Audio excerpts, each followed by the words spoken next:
Hello students, hope you are all doing good.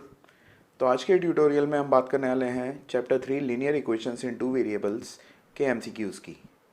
हमारे channel पे हमारा फोकस रहा है तीन चीज़ों के ऊपर।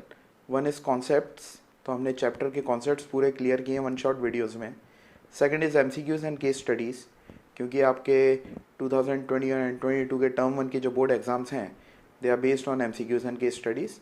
And the third is short tricks.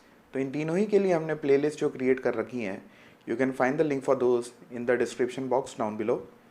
और उसके अलावा बाकी चैप्टर्स के लिंक भी दे रखे हैं, तो just go through that and please share your feedback to us कि आपको कंटेंट कैसा लग रहा है in the comment section. So let's start with linear equation in two variables MCQs.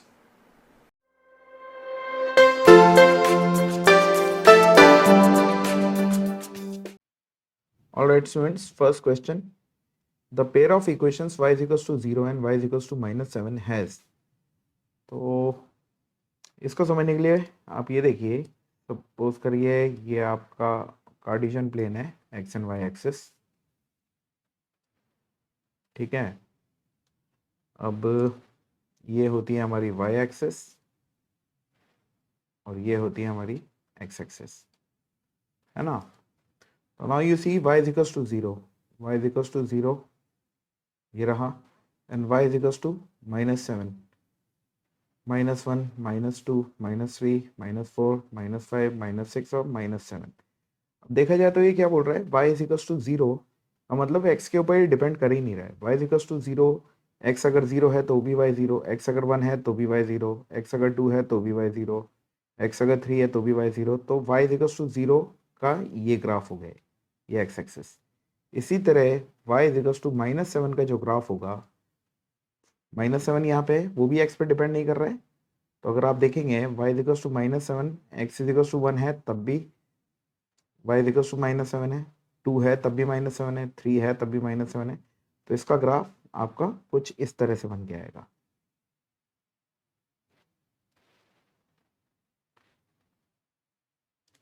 ठीक है, तो ये जो आपका ग्राफ है ये है y इज इक्वल्स टू 0 का, ये लाइन एक्स एक्सिस, और ये जो ग्राफ है ये है आपका y इज इक्वल्स टू -7 का। नाउ यू सी, इनको आप इन्फिनिटी तक स्ट्रेच करेंगे दोनों साइड्स में तो भी हमेशा पैरेलल ही रहने वाले। तो इसका आंसर है नो सॉल्यूशन, क्योंकि ये कभी भी इंटरसेक्ट करते ही नहीं वाले हैं। Alright, next, the pair of equations x is equals to and y is equals to b graphically represents lines which are intersecting है, और कहाँ पे इंटरसेक्टिंग होती है हम देख लेते हैं। इसका भी मैं आपको एक बार कॉन्सेप्ट समझा देता हूँ।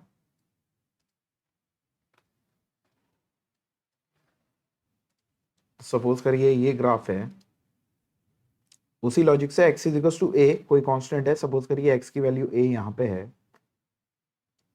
और y is equals to b, suppose कर लेते हैं हम y is equals to b यहाँ पे है।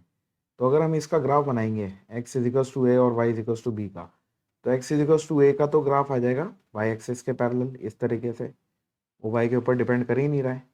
y की वैल्यू अगर 0 है तब भी x a है, 1 है तब भी a है, 2 है तब भी a है, 3 है तब भी a है, नेगेटिव में भी यही। इसी लॉजिक से y is equals to b का ग्राफ आ जाएगा parallel to x axis, b से पास होते हुए। ठीक है, अब ये कहाँ पे इंटरसेक्ट कर रहे हैं दोनों ग्राफ्स, आप देखिए ये ग्राफ्स इंटरसेक्ट का पॉइंट ऑफ इंटरसेक्शन है ये, which is x is equals to a and y is equals to b। तो ये इसका पॉइंट ऑफ इंटरसेक्शन है a, b, which is option number D. तो देखिए इन दो क्वेश्चन से हमको ये मालूम पड़ रहा है, अब ये मैंने को आपको समझाने के लिए इतना सब कुछ करना पड़ा था। आपके पास एग्जाम में अगर कोई क्वेश्चन आएगा इस तरह का तो आप ये सब करके नहीं देखोगे, आपको पता होना चाहिए y is equals to 0 and y is equals to any constant and y is equals to any constant। जब भी इस तरह का आएगा तो दे विल नेवर इंटरसेक्ट। इसी तरह अगर ये x is equals to any constant होता और x is equals to any other constant होता तो भी ये कभी भी इंटरसेक्ट नहीं करते, तो नो सॉल्यूशन। यहाँ पे x is equals to any constant and y is equals to any other constant, तो ये हमेशा इंटरसेक्ट करेंगे x की वैल्यू के लिए, और y की जो भी वैल्यू है that will be x comma y। तो a कॉमा b पे इंटरसेक्ट कर गए यहाँ पे, क्योंकि x a था और y b था। Alright, next question. ठीक है, हाँ, इनमें सबसे ज़्यादा तकलीफ होती है बच्चों को वर्ड प्रॉब्लम्स को लीनियर इक्वेशन की फॉर्म में कन्वर्ट करने में, तो जैसे जैसे हमारे पास वर्ड प्रॉब्लम आएंगे उनको हम आराम से अच्छे से समझ के आगे बढ़ेंगे. Akhila went to a fair in her village. She wanted to enjoy rides on the giant wheel and play hoopla. Each ride cost rupees 3 and a game of hoopla cost rupees 4. Then she spent rupees 20. The linear equation to represent this condition is. देखो बड़ा अच्छा question है.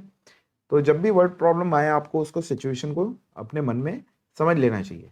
What is happening कि Akhila went to a fair in her village. अपने गांव में एक fair में गई थी, मेले में. She want to enjoy rides on the giant wheel. एक तो जाइंट व्हील पे वो राइड एंजॉय करना चाहती थी और एक हुपला खेलना चाहती थी.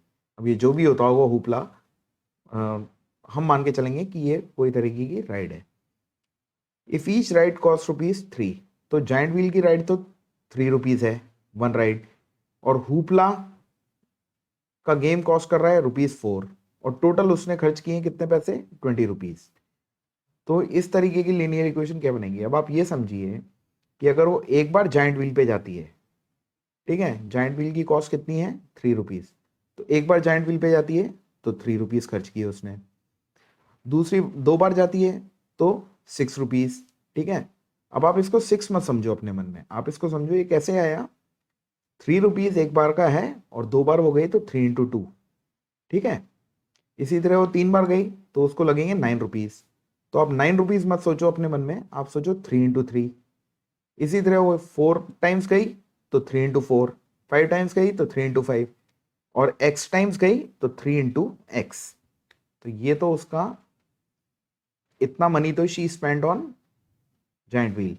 सेम लॉजिक से one game of hoopla cost rupees 4, तो 2 games of hoopla will cost 4 into 2, 3 games of hoopla will cost 4 into 3, और इसी लॉजिक से y number of games of hoopla will cost 4 into y. तो ये आ गया उसका हुपला के ऊपर the money that she spend. और टोटल मनी उसने कितना स्पेंड किया है, 20 rupees.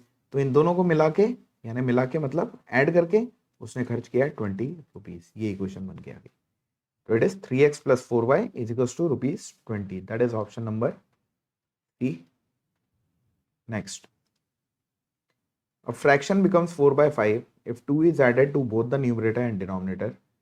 If, however, 4 is subtracted from both numerator and denominator, then the fraction becomes 1 by 2. The algebraical representation of situation is. तो दो सिचुएशन दे रखी हैं और दो इक्वेशंस हमको बना के दिखानी है.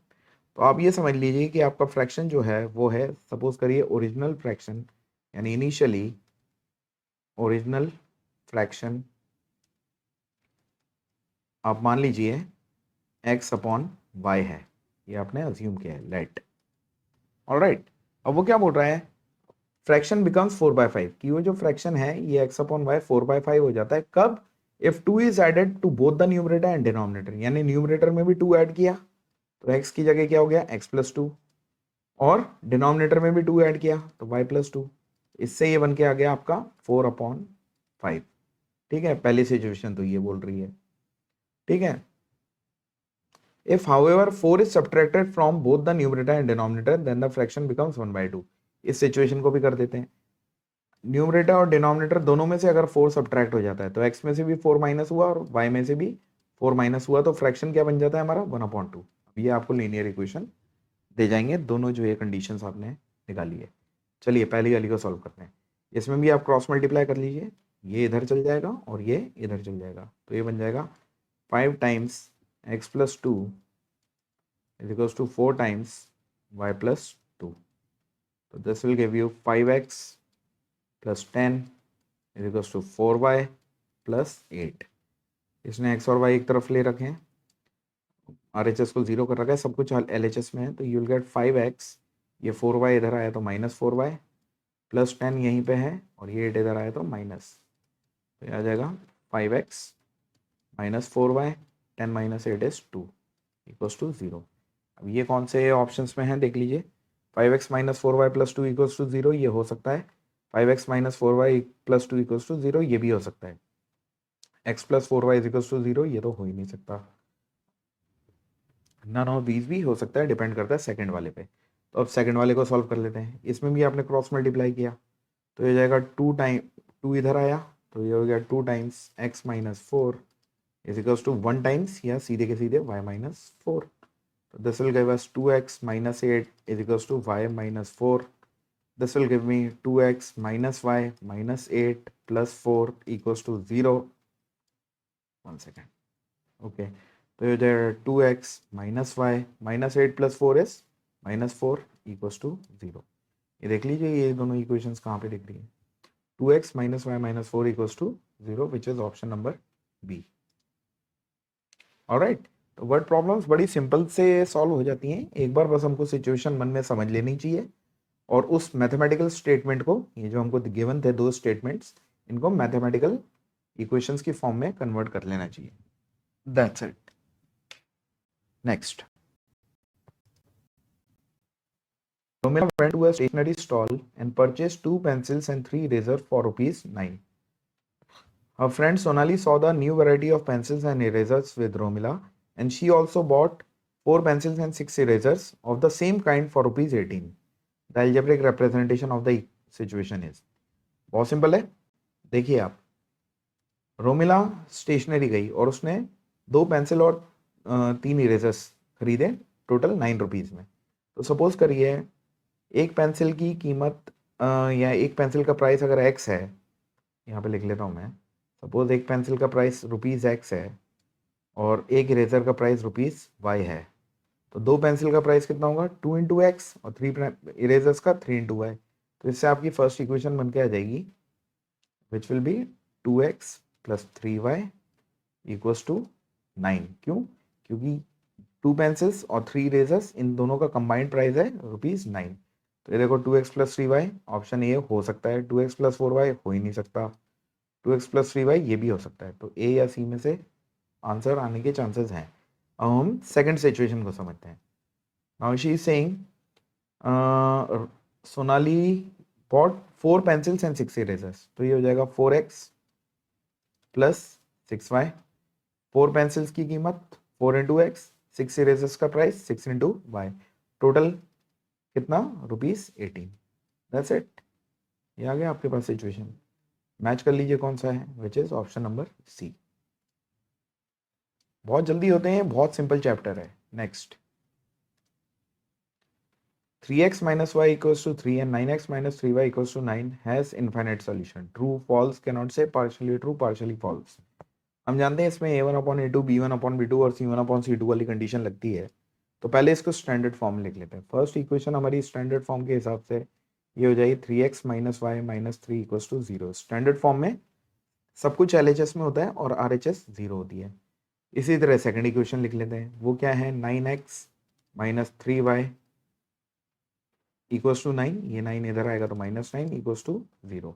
अब आप देखिए इनको स्टैंडर्ड फॉर्म से कंपेयर करेंगे आप, तो वो क्या होती है? a1x plus b1y plus c1 equals to 0 and a2x plus b2y plus c2 equals to 0. तो इस हिसाब से हमारा a1 हो जाएगा x के साथ का कोफिशिएंट 3, b1 हो जाएगा y के साथ का कोफिशिएंट, यहाँ पे प्लस है तो ये हो जाएगा -1 क्योंकि y के साथ माइनस साइन है. c1 हो जाएगा -3.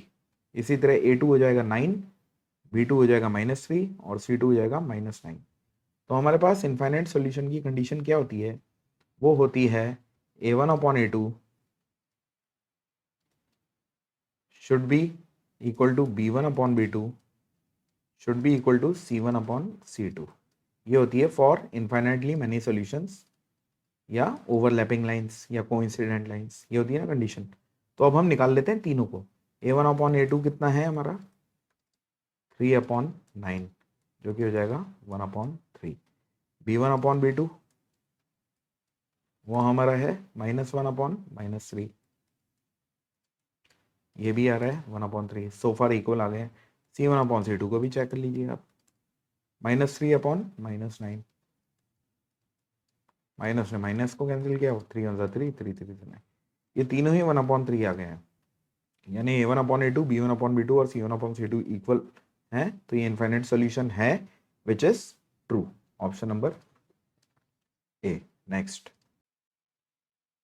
The number of common solutions for the system of linear equations 5x plus 4y plus 6 equals to 0 and 10x plus 8y equals to 12 is. तो देखिए हो क्या रहा है. स्टैंडर्ड फॉर्म के हिसाब से लिखें. फर्स्ट वाली तो ऑलरेडी स्टैंडर्ड में है 5x plus 4y plus 6 equals to 0 और सेकंड वाली को स्टैंडर्ड में लिखेंगे तो 10x प्लस 8y, ये 12 इधर आ जाएगा क्योंकि स्टैंडर्ड फॉर्म में RHS हमारा 0 होता है। तो लेट्स कंपेयर दिस, ये है a1x plus b1y plus c1 equals to 0, यह है a2x plus b2y plus c2 equals to 0। तो इसके हिसाब से हमारा a1 अपॉन a2 कितना आ रहा है, a1 है 5, a2 है 10, 5 अपॉन 10 जो कि आ गया 1 अपॉन 2। b1 अपॉन b2 देख लेते हैं, b1 है 4, b2 है 8, तो 4 अपॉन 8, 1/4, ये भी 1 अपॉन 2 आ गया। अब ये दोनों जब इक्वल आ जाते हैं तो हम क्या चेक करते हैं, c1 अपॉन c2 को भी चेक करते हैं। c1 अपॉन c2 है 6 अपॉन -12, ये नेगेटिव आ रहा है, 6 2 तो आएगा -1 अपॉन 2। तो हमारा क्या निकल के आ रहा है, a1 upon a2 b1 upon b2 के इक्वल है, दोनों ही 1 अपॉन 2 है, बट ये c1 अपॉन c2 के इक्वल नहीं है। ये कंडीशन किसकी होती है, ये कंडीशन हमारी होती है नो सॉल्यूशन की या पैरेलल लाइंस की, और या इसको हम इनकंसिस्टेंट सॉल्यूशन भी बोलते हैं। तो देखा जाए तो यहाँ पे पैरेलल लाइंस हैं, नो सॉल्यूशन यानी जीरो सॉल्यूशन है इसका, तो जीरो कॉमन सॉल्यूशन है। Next, on comparing the ratios a1 upon a2, b1 upon b2 and c1 upon c2 and without drawing them, the pair of linear equation this and this are, वही है, आपको ratios compare करने पड़ेंगे। 3 conditions याद होनी चाहिए हमें, but अगर आपको थ्योरी इसकी पता नहीं है या अगर आपको लगता है कि थ्योरी में आपको कुछ और समझने की ज़रूरत है तो please go through the video of जहाँ पे हमने पूरा का पूरा ये चैप्टर एक्सप्लेन किया है। ठीक है, अभी हम लोग MCQs के ऊपर फोकस कर रहे हैं तो थोड़ा फास्ट चल रहेगा। तो देखा जाए तो इसका इक्वेशन का और सेकंड इक्वेशन का हमको देखना है कि ये पैरेलल है, इंटरसेक्टिंग है या कोइंसिडेंट है। तो इसके लिए हम क्या करते हैं, हम वही a1 अपॉन a2 डायरेक्ट कर रहा हूँ मैं, a1 अपॉन a2 हो जाएगा हमारा 3 अपॉन 7, b1 अपॉन b2, अगर ये दोनों अनइक्वल आ गए तो यूनिक सोल्यूशन है, -5 अपॉन 6, ये नेगेटिव है और ये पॉजिटिव है, ये दोनों अनइक्वल है। तो a1 upon a2 is not equal to b1 upon b2, ये क्या केस होता है, यूनिक सॉल्यूशन या इंटरसेक्टिंग लाइंस, या इसको हम कंसिस्टेंट सॉल्यूशन में भी काउंट कर। कंसिस्टेंट में हम 2 केसेस लेते हैं, एक यूनिक को और एक इनफाइनाइटली मैनी सॉल्यूशन। तो intersecting lines which is option number B. Next, if a pair of linear equation is consistent then the lines will be okay. जो बात मैं अभी कर रहा था, कंसिस्टेंट में हम 2 केसेस मानते हैं, एक होता है यूनिक जहाँ पे लाइंस इंटरसेक्ट होती हैं, और एक होता है कोइंसिडेंट लाइंस जहाँ पे इनफाइनाइट सॉल्यूशन होते हैं। तो इसका आंसर है ऑप्शन नंबर सी, इंटरसेक्टिंग या coincident lines. Next, if a pair of linear equation is given by a1x plus b1y plus c1 equals to 0 and a2x plus b2y plus c2 equals to 0, then a1 upon a2 b1 upon b2 is not equal to c1 upon c2. In this case the pair of linear equation is consistent। गलत, क्योंकि ये case है किसका, no solution का, और no solution हमारा count होता है इनकंसिस्टेंट पे, तो दिस इज फॉल्स।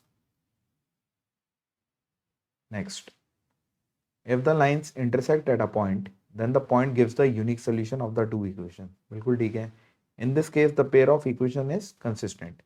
जैसा कि मैंने पहले भी कहा, कंसिस्टेंट में 2 केसेस आएंगे, यूनिक सॉल्यूशन या इनफाइनाइट सॉल्यूशंस, और यूनिक सॉल्यूशन में इंटरसेक्टिंग लाइंस होती हैं, इनफाइनाइट सॉल्यूशन में कोइंसिडेंट लाइंस होती हैं। ये दोनों केस हैं कंसिस्टेंट के, और इनकंसिस्टेंट में एक ही केस आता है जहाँ पे हमारी पैरेलल लाइंस होती हैं जो कि नो सॉल्यूशन देखी जाती है। Next, if the lines are parallel then the pair of equations has no solution। in this case the pair of equations is inconsistent। ठीक है, अभी जो हमने एक्सप्लेनेशन दिया था उसके ऊपर क्वेश्चन आ गया। Next, which of the following pair of equations are inconsistent। तो इनमें हमको देखना है कि कौन से में हमको नो सॉल्यूशन आएगा। नो सॉल्यूशन के लिए बेसिकली हमको देखना क्या है, हमको देखना है कि a1 अपॉन a2 ये इक्वल आना चाहिए B1/B2 के, और ये अनइक्वल आना चाहिए C1/C2 के। ये कंडीशन होनी चाहिए। तो करते हैं हम एक एक करके, जैसे ही आंसर मिल जाएगा रुक जाएंगे। A1 है 3, A2 है, x का कोफिशिएंट कुछ भी नहीं है यानी 1, ठीक है। B1 है -1, B2 है y के साथ क्या मल्टीप्लाई हो रहा है, -1/3, 1/3, तो ये भी आ रहा है माइनस, इसने तो माइनस को कैंसिल कर दिया, तो ये तो हमारा हो जाएगा प्लस, 1 सेकेंड, और ये 3 ऊपर आ जाएगा, तो ये भी आ रहा है हमारा 3/1 या 3। C1/C2 देख लेते हैं। C1 इधर लेके आओगे असलियत में, तो ये RHS 0 होना चाहिए, तो ये -9 अपॉन, और ये -3, ये कितना आ रहा है, ये भी 3/1। तो ये तो A1/A2, B1/B2 और C1/C2 तीनों इक्वल आ गए। ये तो क्या है, कंसिस्टेंट सॉल्यूशन या इनफाइनाइट सॉल्यूशन, इनफाइनाइट सॉल्यूशन या कोइंसिडेंट लाइंस, और ये केस किसके होते हैं, कंसिस्टेंट सॉल्यूशन के। तो ये तो हमारा आंसर नहीं है। इसी तरह बी को चेक कर लेते हैं, यहाँ पे कर देता हूँ ऑप्शन बी, A1/A2 4/-2, ये कितना आ जाएगा, 2 1 2, 2 2 ज़ा, ये कितना आ गया, -2/1 या -2। B1/B2 देख लेते हैं। B1 कितना है 3, B2 कितना है /3, ये कितना आ गया 1, ये दोनों अनइक्वल आ गए। तो ये A1/A2 is not equal to B1/B2, ये होता है हमारा यूनिक सॉल्यूशन या इंटरसेक्टिंग लाइंस, बट ये भी हमारा होता है कंसिस्टेंट। ये दोनों केस कंसिस्टेंट के होते हैं। तो अब हम चेक करेंगे पार्ट सी। नेक्स्ट, C1/C2 चेक करने की जरूरत नहीं पड़ेगी, क्योंकि यहीं पे मालूम पड़ गया कि ये यूनिक सॉल्यूशन है। पार्ट सी,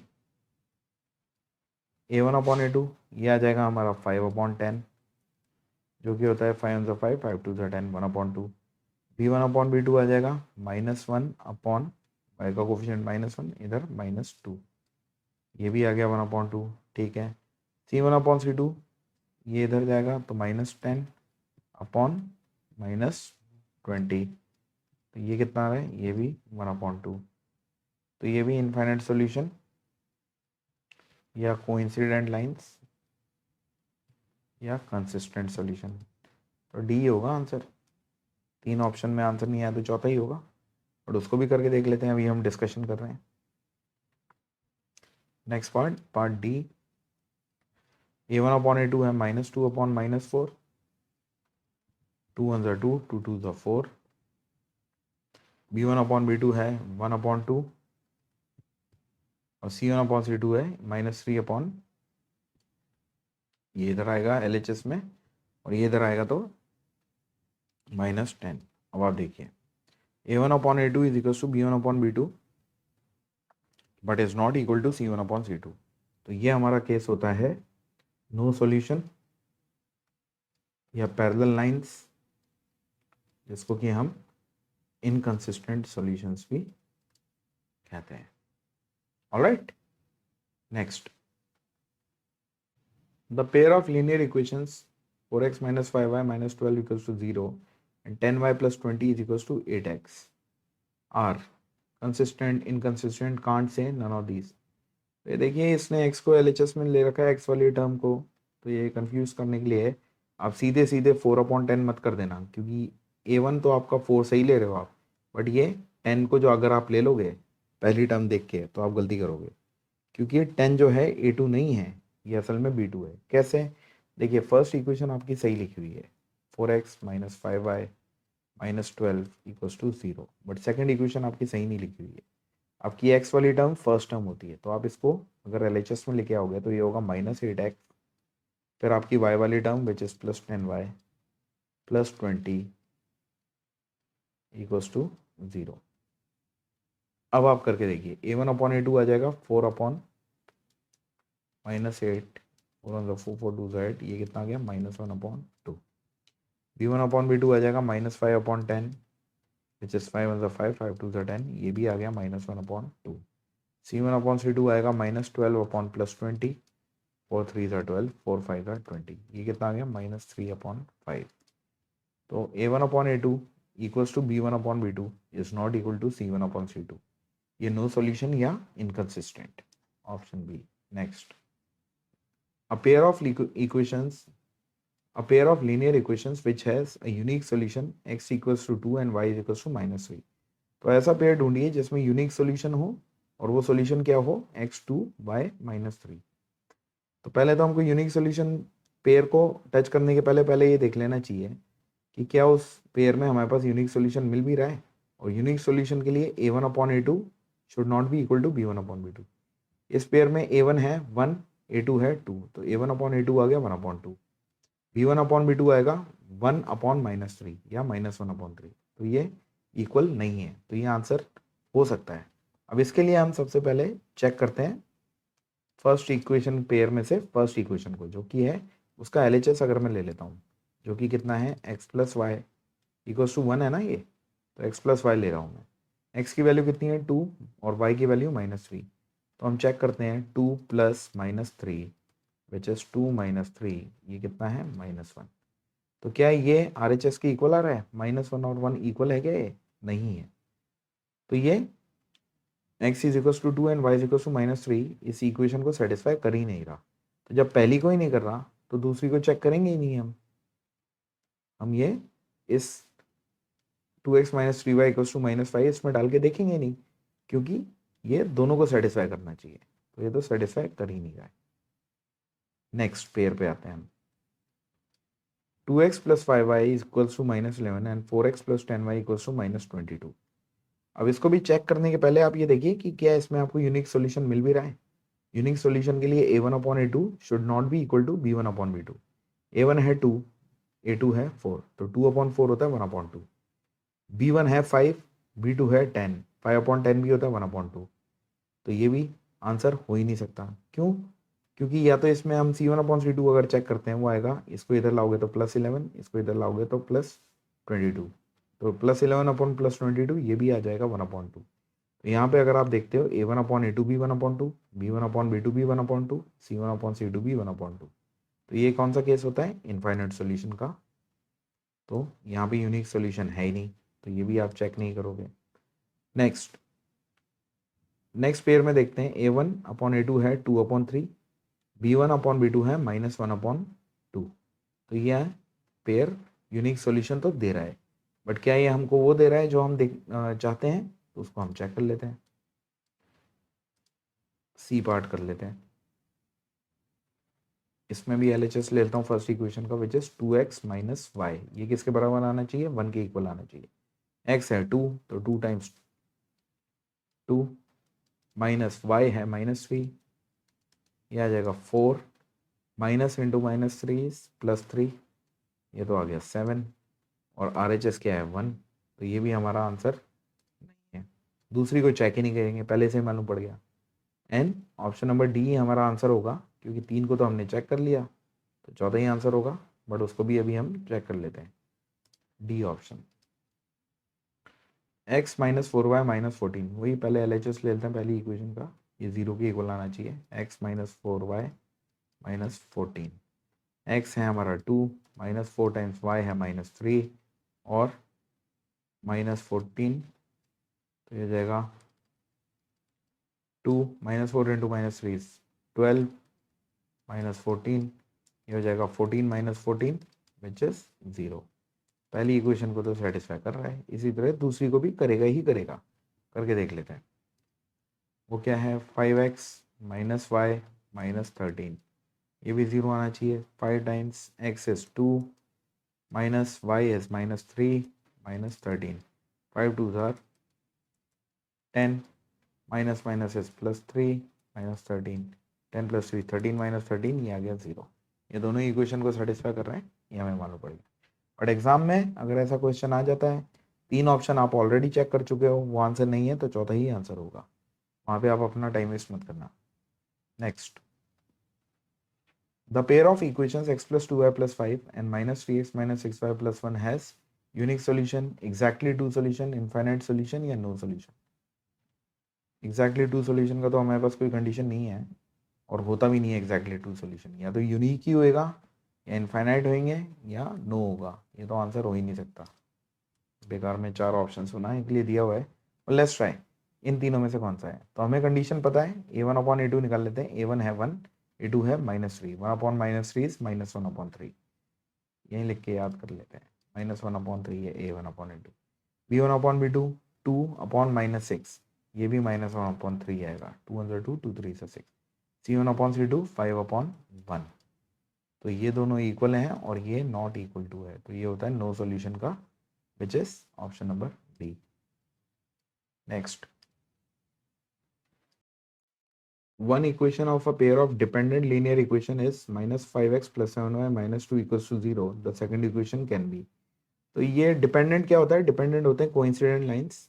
और कोइंसिडेंट लाइंस की हमारे पास कंडीशन क्या होती है, a1/a2 should be equal to b1/b2 should be equal to c1/c2। ठीक है, तो एक इक्वेशन तो ये है, दूसरी इक्वेशन कौन सी हो सकती है, ए बी सी या डी, ये चेक करना है आपको। तो ऑप्शन ए को लेते हैं। a1 कितना है, -5, a2 कितना है 10, तो -5/10 इज -1/2। यहाँ पे देखिए b1 कितना है 7, b2 कितना है 14, तो ये हो गया 7/14 विच इज अगेन 1/2। c1 कितना है -2, c2 कितना है 4, तो ये आ गया -1/2। तो ये दोनों तो इक्वल हैं और ये इसके इक्वल नहीं है, तो ऑप्शन ए तो आंसर नहीं है, बी पे आओ। बस ये आप ओरली कर पाएंगे। -5/-10 विच इज +1/2। डायरेक्ट कर रहा हूँ मैं, 7/-14 विच इज -1/2। तो ये तो a1/a2 b1/b2 के इक्वल नहीं है, ये यूनिक सोल्यूशन है। बी भी आपका ऑप्शन कैंसिल हो गया। Option number C, a1/a2 -5/-10 which is 1/2। Minus ने माइनस को कैंसिल किया, 5 1 5 5 2 10। b1/b2 7/14 which is also 1/2। ठीक है, c1/c2 -2/4, ये नेगेटिव आएगा विच इज -1/2। तो ये दोनों इक्वल हैं और ये इक्वल नहीं है, तो ये भी आंसर नहीं है। लेट्स ट्राई, तो बचा क्या, डी बचा है हमारे पास, वही आंसर होगा, बट करके देख लेते हैं। a1/a2 -5/10 जो कि होता है -1/2। b1/b2 7/-14, ये भी -1/2। c1/c2 -2/4 विच इज ऑल्सो -1/2, ये तीनों इक्वल आ गए, तो ये option D is the right answer. Next, if the lines given by 2x plus ky equals to 1 and 3x minus 5y equals to 7 has unique solution, then find the value of k। -10/3 -5/3 2/3 for all values except -10/3। इसका answer D निकल के आएगा। वैसे देखना आप, देखिए वो मैं कैसे बोल पा रहा हूँ अभी समझाता हूँ। देखिए आपने लिया है 2x plus k Y, standard form में लिख लेते हैं, -1 = 0, ये फर्स्ट इक्वेशन है। और सेकंड इक्वेशन है 3x - 5y - 7 = 0। अब यूनिक सॉल्यूशन की हमारी कंडीशन क्या होती है, a1/a2 should not be equal to b1/b2, ये होती है हमारी कंडीशन। तो a1/a2 कितना है 2/3, should not be equal to b1/b2 है k/b2 है -5। इसको इक्वेशन की तरह अगर सॉल्व करते हैं, इसको इधर लेके आए तो विल गेट -5, इधर आएगा क्रॉस मल्टीप्लाई होगा क्योंकि k निकालना है, तो k को ऑल अलोन, ये 5 को हटाया तो इधर आके -5 × 2 is -10/3 is not equal to k। तो ये हमको मालूम पड़ गया कि k should not be equal to -10/3। तो ये -10/3 के अलावा सब कुछ हो सकती है, all the real numbers accept -10/3 which is option number D. तो ये मैंने पहले इसलिए कह दिया था क्योंकि यहाँ पे इनइक्वेशन लग रही थी, हमें पता था इनइक्वालिटी लग रही है। तो इनइक्वालिटी लगने से हमें मालूम पड़ रहा था कि के जो है क्या नहीं हो सकता है, क्या नहीं हो सकता है, वो -10/3 नहीं हो सकता है, उसके अलावा सब कुछ हो सकता है। तो ये ऐसा एक ही ऑप्शन बोल रहा था, that's why. Next, the value of k for with the system of linear equations x + 2y = 3 and 5x plus k y plus 7 equals to 0 is inconsistent. Inconsistent की कंडीशन क्या होती है? a1 upon a2 should be equal to b1 upon b2 should not be equal to c1 upon c2। ये होती है ना, no solution ही inconsistent होता है। तो a1 कितना है 1, a2 कितना है 5, डाल देते हैं हम वैल्यूज। तो ये हो गया 1 अपॉन 5।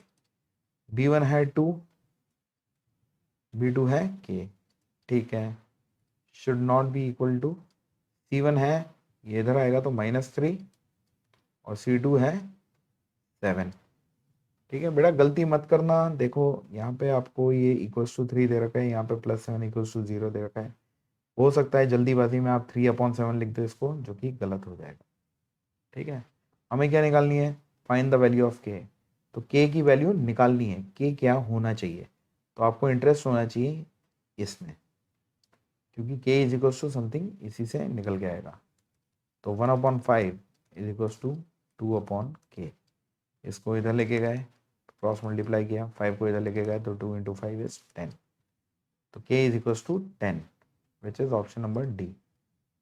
कि अगर आप ये लेते हैं इज नॉट इक्वल टू -3/7, इससे आपको ये मालूम पड़ता है कि k की वैल्यू क्या नहीं होनी चाहिए। वो तो ऑप्शन में है ही नहीं। ऑप्शन में आपसे क्वेश्चन बोल रहा है आपको k की वैल्यू क्या होनी चाहिए, वो आपको यही देके जाएगा। दैट इज वाई हमने इसको चूज किया और k निकाल दिया। Next, the value of k for with the system of equations kx minus 5y equals to 2 and 6x plus 2y equals to 7 has no solution। और नो सॉल्यूशन की equation क्या होती है? वही a1 upon a2 is equals to b1 upon b2 is not equal to c1 upon c2। इसमें भी हम इस पे ही फोकस करेंगे मोस्ट लाइकली। तो a1 कितना है k, a2 कितना है 6, b1 कितना है -5, b2 कितना है 2। लिख तो लेते हैं, हालांकि हमारे काम नहीं आएगा। c1 कितना है, इसको इधर लेके गए तो -2, c2 है, इसको इधर लेके गए तो -7। तो अगेन आपको इक्वलिटी से k की वैल्यू मिलेगी। तो you will get k upon 6 is equals to -5 upon 2। इसको सॉल्व कर लीजिए आप। तो you will get k is equals to -5 into 6 upon 2, cross multiply किया, 2 1 2 2 3 6, तो k is equals to -5 into 3 which is -15। That is option number A. Next, for what value of k will the following pair of linear equations have infinitely many solutions। ठीक है, infinite की condition क्या होती है हमारे पास? a1 upon a2 equals to b1 upon b2 equals to c1 upon c2। a1 है 2, a2 है k प्लस 2, b1 है 3, b2 है 6, c1 है, इसको इधर लेके आओगे तो -4, और C2, इस पूरी को अगर मैं एक ही टर्म मान लूँ तो ये पूरा आगे ब्रैकेट का ब्रैकेट माइनस में आ जाएगा, विच will B minus of 3k plus 2। तो ये हमने वैल्यूज डाल दी है, माइनस ने माइनस को कैंसिल किया, 3 1 ज़ा 3, 3 2 ज़ा 6। तो ये ले लेते हैं, थोड़ा छोटा दिख रहा है, 2 upon k plus 2 is equal to 1 upon 2, क्योंकि यहाँ पे k एक ही अननोन वेरिएबल रह जाएगा। अगर आप इन दोनों को ले लोगे, फर्स्ट को और लास्ट को, तो प्रॉब्लम होगी, क्योंकि दो जगह k है। Let's take this 2 upon k plus 2 is equals to 1 upon 2, cross multiply किया तो 2 into 2 is 4, 1 into k plus 2 is k plus 2। k को अकेला करो, इस 2 को इधर भेजो तो 4 माइनस 2 हो जाएगा, तो k की वैल्यू आ जाएगी हमारे पास 2, जो कि ऑप्शन है। तो आगे का ज़्यादा, और इसलिए आप चूज़ ऐसे करेंगे कि छोटे से आपका सॉल्यूशन जल्दी निकल आए। Next, if the lines given by 3x plus 2ky equals to 2 and 2x plus 5 equals to 1 are parallel, then the value of k is। parallel का मतलब no solution, no solution की कंडीशन होती है a1 upon a2 equals to b1 upon b2 is not equal to c1 upon c2। ठीक है, तो a1 कितना है 3, a2 कितना है 2, b1 है 2k, b2 है 5, ये काम नहीं आएगा क्योंकि इससे के निकल आएगा हमारा, फिर भी लिख लेते हैं। C1 है -2 और C2 है -1, माइनस से माइनस को कैंसिल किया है। हम इसको ले लेते हैं, इससे के बड़ा आसानी से आएगा। 3/2 इजिकल्स टू 2k/5। के की वैल्यू निकालनी है तो के के साथ ये 2 भी हटाना है, 5 भी हटाना है। 3/2 है भाई, तो 1 सेकेंड मैंने गलत लिख दिया।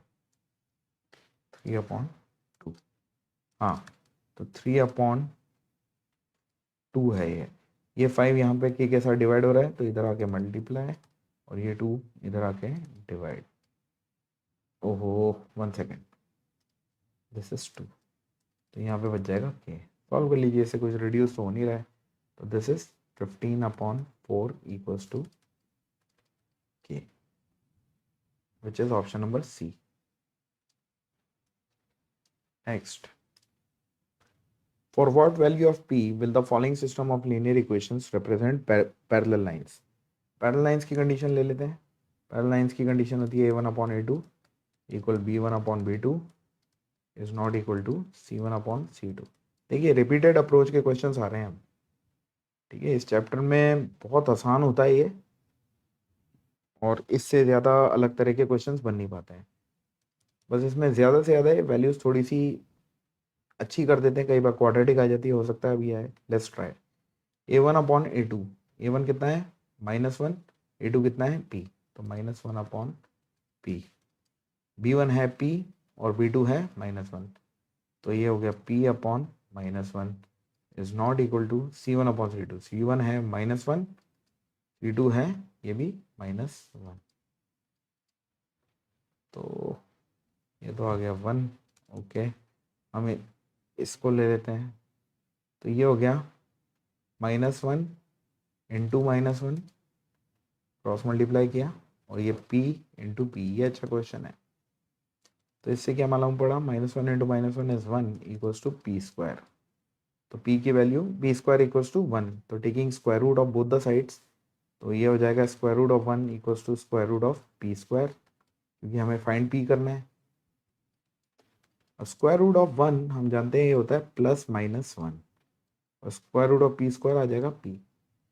तो p की वैल्यू कितनी आ रही है हमारी, +1 या -1। बट यहाँ पे आप देखिए ये नॉट इक्वल टू जो आ रहा था, ये वैल्यू आ रही थी हमारी +1। जब हमने ये कंडीशन लगाई थी तो हमें मालूम पड़ गया था कि ये this thing is not equal to +1, ठीक है। बट ये क्या चीज़ थी, ये चीज़ थी असल में -1/p या p/-1 should not be equal to 1। देखिए मैं एक बार फिर लिखता हूँ, इसको इधर करते हैं।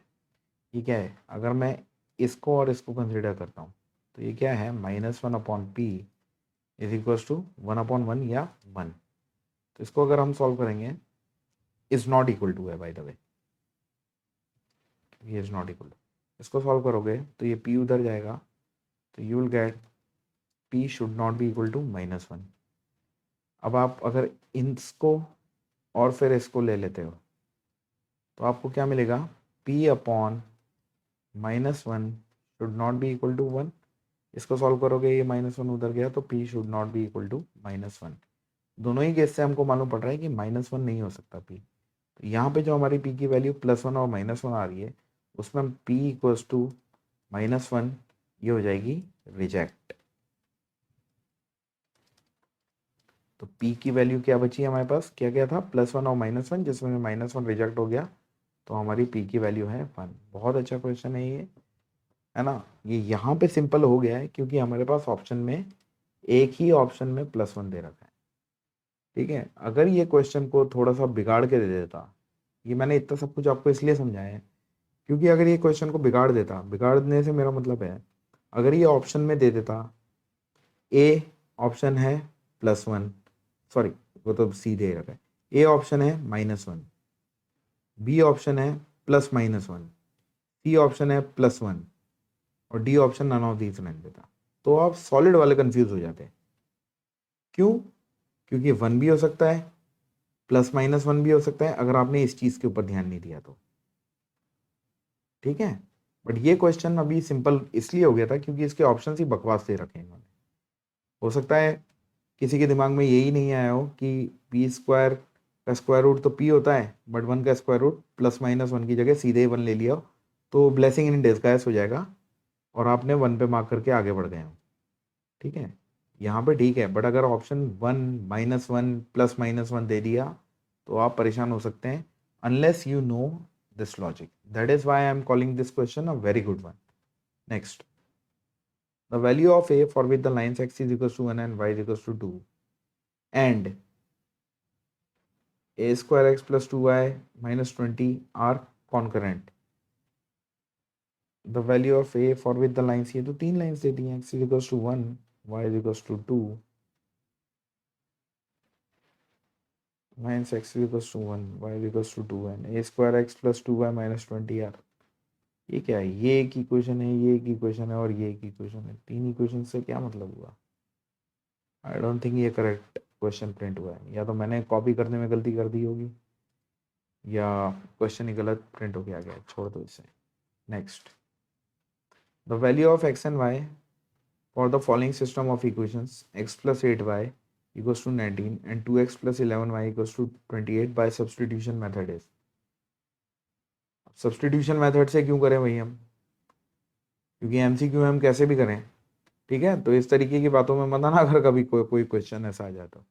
सब्सटीट्यूशन मेथड से एक्स और वाई की जो वैल्यू निकल के आएगी वही एलिमिनेशन से आएगी। आपको जो भी अच्छा लगता है वो चूज करिए आप, ठीक है? और अगर कोई भी अच्छा नहीं लगता तो आप ऑप्शन डाल के देखिए ना। अगर आपको लगता है कि आप ऑप्शन डालने से फास्ट कर पाएंगे तो आप ऑप्शन डालिए, ठीक है? Substitution method I am hoping आपको आता है, एलिमिनेशन मेथड भी मैं आई एम होपिंग आपको आता है। ऑप्शंस डाल के देखते हैं हम, उससे शायद फास्ट हो जाए। एलएचएस ले लेते हैं फर्स्ट इक्वेशन का, x plus 8y।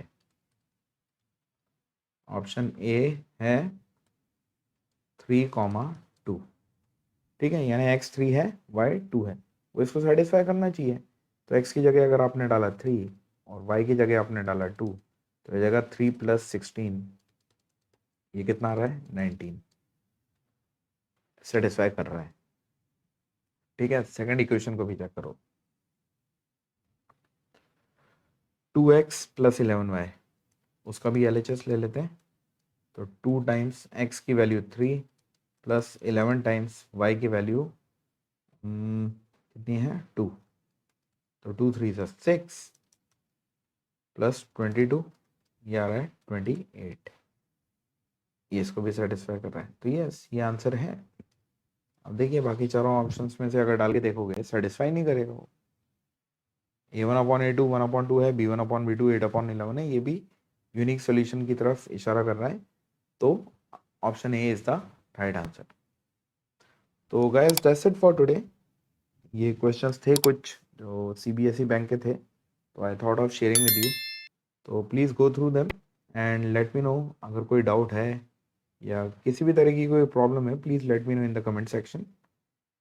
And for all the new viewers on our channel, आप लोग सब्सक्राइब करिए and make sure that you press the bell icon, ताकि आने वाले वीडियोस का नोटिफिकेशन आपको मिलता रहे, क्योंकि इन दिनों एग्ज़ाम्स आपके आने वाले हैं।